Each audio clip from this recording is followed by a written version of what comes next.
Hello everyone, my name's Kaz, and welcome to the second official video of Friendly Feedback. If you didn't watch the first one or you're new to the series, the basic point of this is to sit down, identify a issue of sorts in the modern game retail World of Warcraft, and brainstorm some potential fixes for it. The goal is to identify the problem, figure out why it is a problem, and then actually put forth some recommendations in terms of ways that we can make the game better in the long term. It's a fairly free form. I've got a bit of a checklist of things I want to talk about, but it's not scripted or anything, but we're just going to kind of talk through here.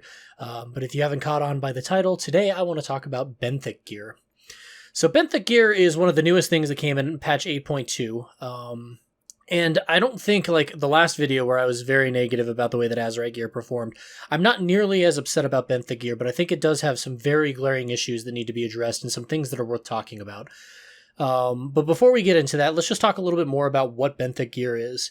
So Benthic Gear, like I said, it's a new type of gear that was introduced in patch 8.2 that you can purchase through either mana pearls for 5 mana pearls a piece to get the base level 385 gear of either an Azerite helm, Azerite chest, Azerite shoulders, a back piece, bracers, gloves, belt, legs, or boots. And so you can get all those different slots. They're also attainable from some of the rare mobs or more rare mobs in the Nazjatar zone. Specifically, I know for a fact that they can drop from the Algans if you're doing your Pearl Farm or looking for some of the rares there. And they also occasionally pop up in world quests, so they're abundant in their acquisition. And one of the nice things about them is that they are bound to your Blizzard account. So it's a great way to catch up alts or whatever. You can send it to another character when they hit max level. Boom, you got 385. I guess it's not LFR. LFR is 400, but it's still pretty relevant in terms of like getting you into a place where you can actually do some stuff. But that's not the issue, because while that's great, having catch-up gear and stuff like that available to help boost your alts and stuff is nice, the greater issue rises when you actually look at Benthic Gear a little bit deeper. So Benthic Gear can be upgraded using those same mana pearls, which is a currency that exists in Nazjatar, a number of times. So initially, you can boost it from that base level 385 to an item level 400 by using 20 mana pearls. And then you can continue to upgrade it all the way up to 425, or in the case of Azerite Gear, 430. For a non-Azerite piece of gear, if you want to go from 385 all the way to 425, it's going to cost you 220 mana pearls to upgrade. And mana pearls aren't like readily abundant. That's a fair amount of mana pearls, but that's not impossible to grind by any stretch of the imagination. And if you want to upgrade Azerite pieces to 340, it's going to take you a total of 400 mana pearls to get you to max level. One of the other things that's interesting about Benthic Gear is it has a number of different options for any given piece. So for instance, if we were to buy a cape and open that cloak up or whatever, it can roll one of, I believe, 4 different cloaks that have different abilities associated with them. So when you open it up, when you crack it open, it's going to turn into one of several options, and there are different numbers depending on what the piece is, pieces of loot.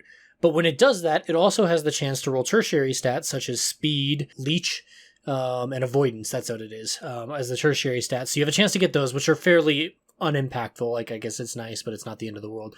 But the much bigger deal is they have a chance to socket.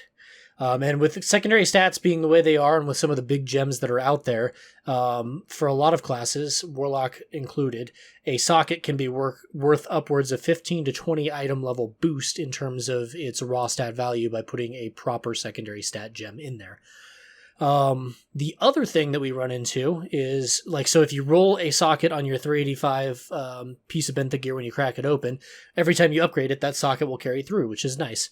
But the other thing you run into is that not only are these just 385 base pieces that you can upgrade to 425 potentially with a socket, but a lot of them have very interesting side effects. So for instance here, I've got the Surecrest Cinch, or however the heck you say that. I've upgraded to eye level 420 at this point. I do have a socket rolled on it. It is a cloth waist piece with crit verse on it, but it has an unequipped use or unequipped ability that you do increased damage to aberrations while in Nazjatar and the Eternal Palace. And this is where the core of a lot of our problems arise. Some of these abilities are incredibly powerful in the raid. Just quickly go through the different ones. So you have, for legs, you have the ability to roll either a small heal per enemy killed. You can get a speed increase, or you'll be 5% larger. Those are the 3 different legs there. For belts, you have a chance for that bonus damage to aberrations I just talked about, or you have another one that will deal additional physical damage to whatever your target is. For the case of bracers, you can get a damage and slow proc. You can increase your chance to find items while in Nazjatar. You can get a physical damage proc, or you can get a swim speed increase. You can spawn a pufferfish that explodes and does damage to things nearby, or you can do a frost damage proc. The back piece that we were talking about before, there's one that gives you access to additional stuff via the Murloc vendors, which is actually pretty cool. You've got reduced damage taken from frost spells.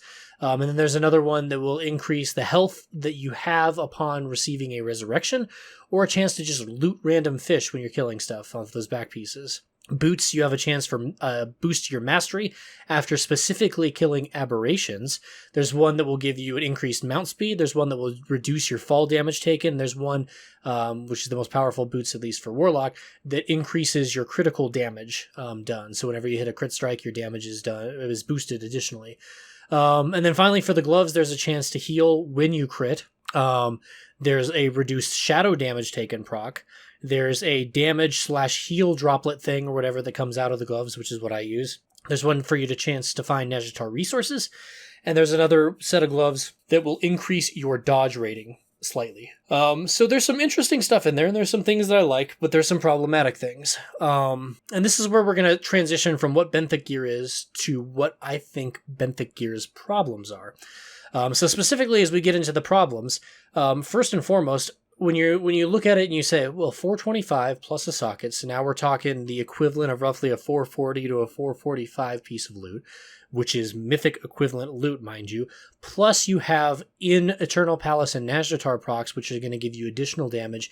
You would not be incorrect if you thought that some of, if not a lot of, these Benthic pieces has the potential to outperform and outsim actual mythic level raid drops. And I think this is where one of the big problems come in. Because, first of all, it becomes borderline mandatory for high-level heroic raiding guilds and straight up mandatory for any of the aggressive mythic raiding guilds out there to get this Benthic gear. Now, mind you, the chance for it to roll the proper piece of gear and roll a socket is fairly slim. So you're going to be spending a lot of mana pearls trying to roll these specific pieces of gear, which isn't particularly rewarding, and it's not a very fun feedback loop, especially since the way that I was able to do it, and if we look at my gear, you'll notice in my rating set here, I've got Poen's Deep Sea Gloves boosted to item level 425 with a socket. I have the Vim's Scale Crusher Belt boosted to eye level 425 with a socket. I have the Akan's Reef Strider Souls 425 with a socket.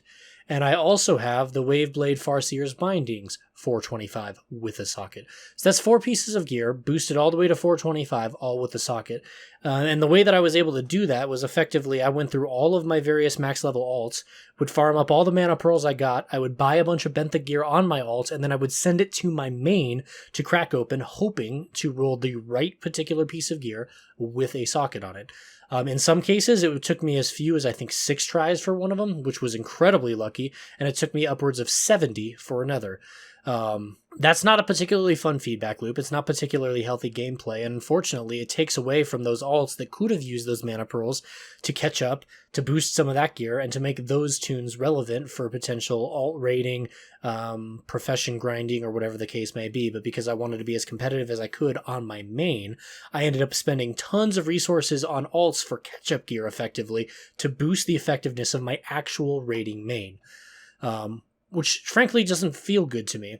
It also feels bad in the fact that I walk into Heroic Raid, because again, we're a Heroic Raiding guild that dabbles in Mythic from time to time, and I basically know that if any gloves, any belt, any boots, or any bracers drop, they will not be an upgrade, period dot, unless they Titan Forge with a socket.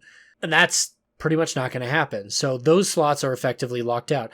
Now I'm also a tailor, so you add on the fact that I've got 440, so Mythic level pants, with a socket because of the tailoring. So now my pants slot's taken up. I'm running the Highborn Compendium of the Storms, which is the Scribe Trinket, which sims better than 430 equivalent trinkets. And I'm running the pocket-sized computational device for the Cyclotronic Blast, which again sims better than all the other stuff. So my trinkets are locked out, my boots are locked out, my pants are locked out, my belt's locked out, my gloves are locked out, my bracers are locked out. So what can I effectively loot from this raid? Not a lot. Some rings maybe, some weapons maybe, a backpiece, an azurite.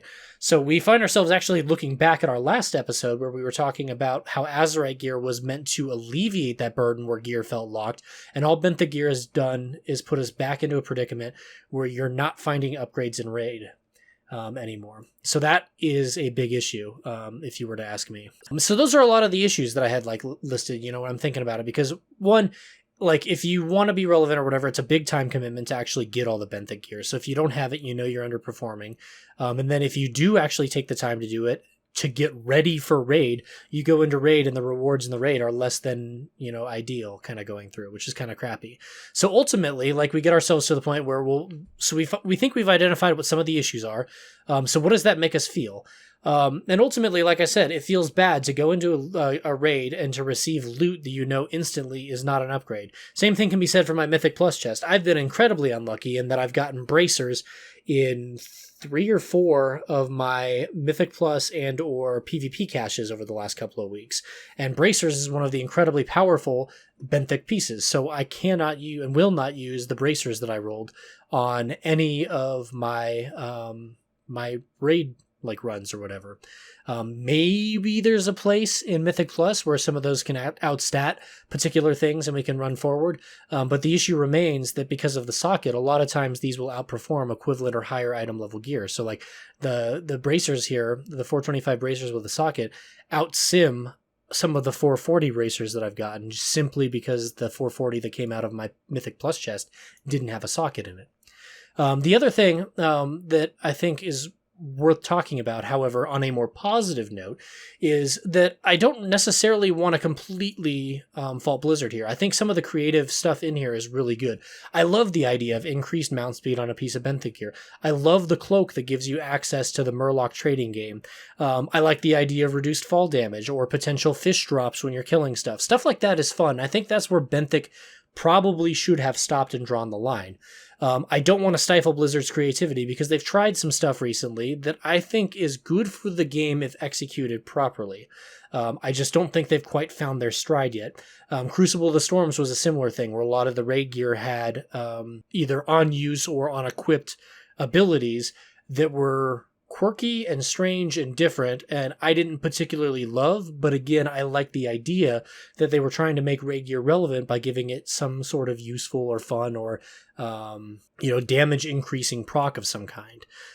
So that's something that we need to think about going forward.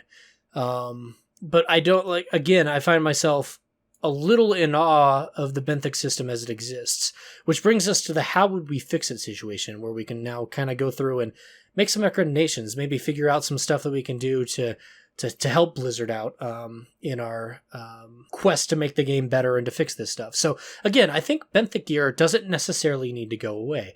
I think Benthic Gear is a useful tool for helping catch up alts, or if you're coming back to a main you're a little behind, it's nice to have that option. I love the idea of Benthic Gear providing bonuses while in Nazjatar, so I could potentially have a world questing set, things that are going to increase my damage or increase my efficiency while doing stuff in Nazjatar. For instance, if you were to add a proc that made it so that I just straight up, if I'm using this piece of Benthic Gear while in Nazjatar, I can interact with items while mounted. How great would that be? You restrict it to Nazjatar because the gear is all zone-specific stuff anyway, but now it increases the efficiency of your world questing and your daily questing and stuff of that nature. I think the fix is we either need to, A, prevent it from socketing. You remove the socket, and what you're doing is you're cutting the power of the Benthic gear by 15 to 20 item levels in a lot of cases, which I think is completely warranted because it brings validity back to some of the mythic raiding gear that actually drops from the raid. I personally think that the item level cap should be lowered an additional 10 levels to 415 instead of 425. That puts you on par with normal raiding gear. So if you're having issues getting into pugs and stuff like that, since Benthic Gear doesn't cover every slot, but it does cover most slots, you could boost your gear up to a normal rating level, boost your item level, get some of that benefit and stuff, and then potentially either get into a normal pug or get recruited into a normal guild or things of that nature to get you slingshotted into the first real tier of raiding outside of LFR. But I don't like when it competes. Like, I went into the raid already having most of my best in slot stuff for the raid. And I think that's a bit of an issue. I also think that if they really do want Benthic Gear to be able to go that high, I think you could potentially put something into the raid where you had an item that dropped that allowed you to boost your Benthic Gear or tie Benthic Gear to this nice little abyssal focus that's hanging out over here that we have to use as crafters. Because not everybody is a crafting profession, so not everybody had to go through and collect the little stuff to boost the forge or whatever you want to call it here, so they're able to make their mythic level crafting gear. But if you were to tie Benthic Gear, make it, hey, you can't boost it to normal or heroic or mythic level Benthic Gear or whatever until you do those quests in the raid. Now there's some reasons to actually raid to get your mythic gear or your Benthic Gear up to those levels, and it's not necessarily going to be maxed out before you go in, but simply something that you bring in and then max out while doing the raid. So it brings relevance back to raid drops and makes the raid feel a little more fulfilling and meaningful, because ultimately, why am I even in there? Like, I enjoy raiding, which is why I'm doing it, but like, I'd be completely lying, rather, if I said that I didn't enjoy getting loot and actually like targeting stuff and trying to grind that stuff out. So if we made that an option, I think that's something that could help us out there. But again, I think ultimately the best fix is you either nerf the gear, at this point, there's nothing you can do. It's ingrained in the system, but going forward, if they're going to implement stuff like this in subsequent patches, I think it would be a great idea to do stuff like this, but don't allow it to socket. Limit its item level and leave it to more utility type stuff that makes the world questing experience more useful, but it still gives you a potential leg up if you're looking to get into raiding or something of that nature without like completely, hamstringing stuff. It would then encourage more flow of gear to alts or whatever, or it could be just a simple source of disenchants or scrapping. But at the end of the day, I think the biggest problem is it's just simply too powerful, and it's tedious to get, which I know is weird because we're talking about increasing the difficulty of getting gear, but I think the acquisition doesn't require skill, it just requires patience and persistence. And that's where the problem lies. And just because it takes a long time doesn't mean it's fun or fulfilling. So like when I rolled Benthic Gear, I didn't feel great. It was just like, finally, I got the thing that I knew I needed. But the goal was to keep this video a little bit shorter, focus in on something a little bit newer, but that's my thoughts on Benthic Gear. Again, I don't think it's a complete catastrophe, but I do think that it presents a lot of problems. Again, going into the raid with gear that you already have, or that you like the best gear is already equipped, instead of actually looking to acquire loot in a lot of the spots is troublesome in a lot of situations and quite frankly annoying. So hopefully they'll take a look at that. Hopefully you found this interesting. If you do like this discussion, please feel free to subscribe to my channel. It really helps me out. Hit the like button on this so that more people can find it. And I'm still looking for more topics for this friendly feedback channel. So go ahead and jump in the comments below. Let me know what you want to talk about. But thanks again for tuning in. Hope you're having a great day, and we'll catch you in the next video. Cheers.